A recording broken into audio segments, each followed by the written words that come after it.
Charlie Bronson, Britain's most violent prisoner, has spent 38 years behind bars, most of it restricted to solitary confinement. Nicholas Winding Refn's 2008 film is a dramatic recounting of Bronson's life and an example of a true crime narrative. True crime texts are generally inspired by media headlines, which reflect press and public obsessions with violent events and criminal personalities. They often reveal as much about the audience's fascination with deviant and depraved acts as they do about the deviant subjects themselves. In the case of Charlie Bronson, neither the film nor the man himself attempts to explain his condition. In fact, the film goes out of its way to depict his peaceful home life and loving parents. Bronson is depicted as a force of nature. He doesn't have anger management issues. On the contrary, Bronson micromanages his anger and deploys it with maximum effect against the prison officers he encounters. He seems intent on committing violence for its own sake and inciting chaos for its own ends. When asked what his demands are after taking a hostage, he cannot come up with an answer, replying simply, "What have you got?" In other hostage situations, Bronson has asked for items as trivial as a cup of tea and even released hostages because they irritate him. However, Bronson often makes the point that while he is dangerous and harmful, he has never killed anyone.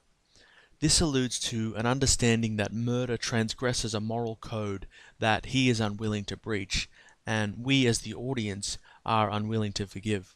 It is also interesting to note that the one character in the film he does attempt to kill is a pedophile, alluding to a second cultural and moral transgression that even a criminal like Charlie Bronson is unable to abide. Interspersed with the scenes of brutal prison life are a series of surreal moments of Charlie standing alone on a darkened stage recounting his life story to an audience of captivated onlookers. He sees himself as a performer, complete with black suit and white face paint. These sequences may indicate Bronson's growing insanity, as if he is playing to an audience in his own head. On the other hand, we are watching him, both his character in the movie and his real-life counterpart in the form of news coverage and prison artwork. And as we gaze at him, he gazes right back at us.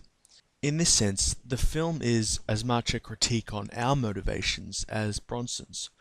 The question isn't, why is he doing these awful things, but why are we watching them? Why do we entertain ourselves with media depictions of violence, whether they be in the form of news reports, movies, sports, or video games? For the 69 days that Bronson is set free, he supports himself by taking part in illegal bare-knuckle boxing competitions. These scenes of organized violence clearly contrast with the scenes of chaotic violence enacted by Bronson during incarceration. Is one more civilized than the other? Is watching two men fight one another in a boxing ring all that different from watching them fight in a prison cell? Why is the video game Grand Theft Auto, which gives players the option to beat, rob, and kill whomever they feel, one of the most popular games ever released?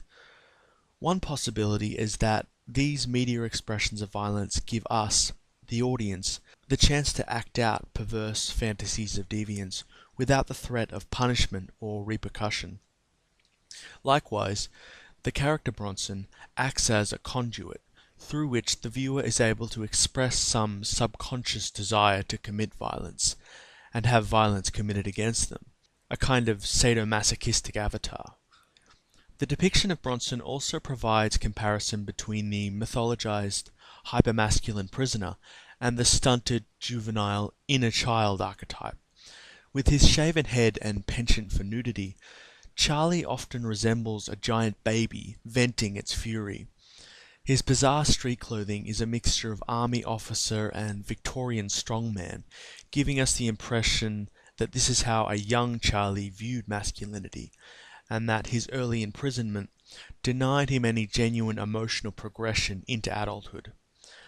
This arrested development is again emphasized during his brief stint as a freedman, in which he is saddened to find out his mother threw away all of his childhood toys, including his old bed. While he has plenty to say for himself during his imaginary onstage monologues, offstage, Charlie is inarticulate and oddly defenseless.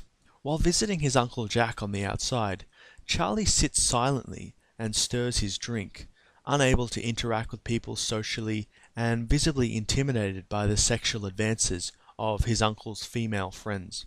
Charlie has been incarcerated for so long that he feels uncomfortable outside of a prison cell and unable to communicate with people in any form other than violence. The scenes of violence are depicted with a sort of dreamy romanticism, often set to pieces of classical music and slowed down to a point where the carnage takes on an almost ballet-like elegance. Bronson appears willfully ignorant of his actions, treating the brawls as if they were sequences in a comic book or an action movie, rather than moments of pain and suffering for his victims. Like Bronson himself, the film invites us to revel in the chaos on display. This may speak to a sort of pop culture desensitization to violence that has infected all of us, including Bronson, who emphasizes this by actually taking the name of an action movie star.